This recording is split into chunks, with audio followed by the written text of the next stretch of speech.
কৃষক ভাইদের অর্থনৈতিক মেরুদণ্ড আমরা মজবুত করে গড়ে তুলতে চাই, যাতে কৃষক ভাইরা তাদের কষ্ট থেকে বেরিয়ে আসতে পারেন। এবং এই জন্য আমরা সিদ্ধান্ত গ্রহণ করেছি যে আমরা সরকার গঠনে ইনশাআল্লাহ সরকার গঠনে সক্ষম হলে পরে আমরা বাংলাদেশের সকল কৃষক ভাইয়ের কাছে কৃষক কার্ড নামে একটি কার্ড পৌঁছে দিতে চাই। প্রিয় ভাই বোনেরা, দেশনেত্রী বেগম খালেদা জিয়া যখন দেশ পরিচালনার দায়িত্বে ছিলেন, এই দেশের নারীদেরকে শিক্ষিত করার জন্য উনি মেয়েদের শিক্ষা ব্যবস্থা প্রথম ক্লাস থেকে ক্লাস 1 থেকে শুরু করে ক্লাস 12 পর্যন্ত উনি বিনামূল্যের ব্যবস্থা করেছিলেন।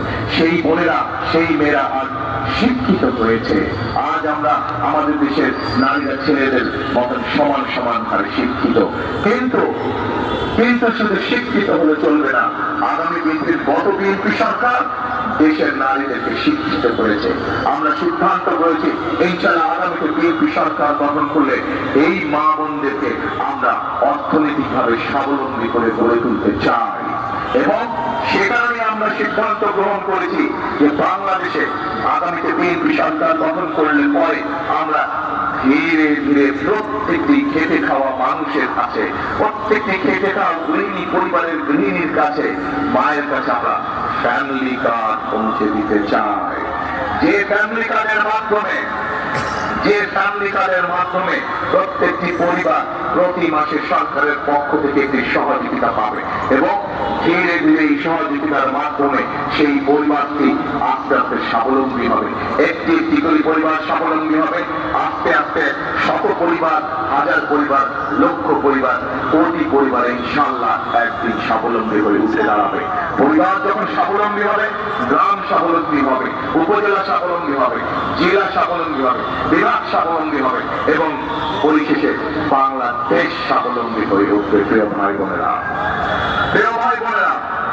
আমরা সিদ্ধান্ত গ্রহণ করেছি, পরিকল্পনা গ্রহণ করেছি। আজ আমরা এই বাংলাদেশ কৃষি প্রধান একটি দেশ। এই দেশের কোটি কোটি মানুষ কৃষি পেশার সাথে জড়িত। আজ এই জনসভায় আপনারা যারা উপস্থিত আছেন, আপনাদের বহু আত্মীয় স্বজন, পরিবার পরিজন আছেন যারা গ্রাম দেশে বাস করেন, যারা কৃষির সাথে সম্পর্কিত আছেন না, বহু এখানে উপস্থিত প্রায় প্রত্যেকটি মানুষ। সেই কৃষক ভাইদের পাশে আমরা দাঁড়াতে চাই।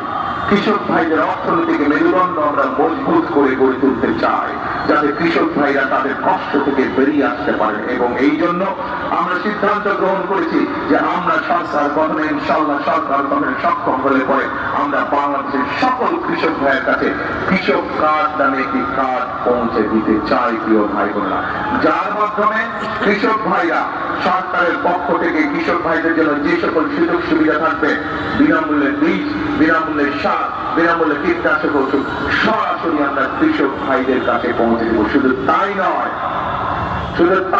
প্রিয় ভাই বোনেরা, আমরা সিদ্ধান্ত গ্রহণ করেছি যে এই মুহূর্তে বাংলাদেশের, সারা বাংলাদেশে যত কৃষক আছে তার মধ্যে যাদের 10,000 টাকা পর্যন্ত কৃষি ঋণ আছে, আমরা সেই কৃষি ঋণ সুদ সহ ইনশাআল্লাহ আমরা মওকুফ করার ব্যবস্থা করব।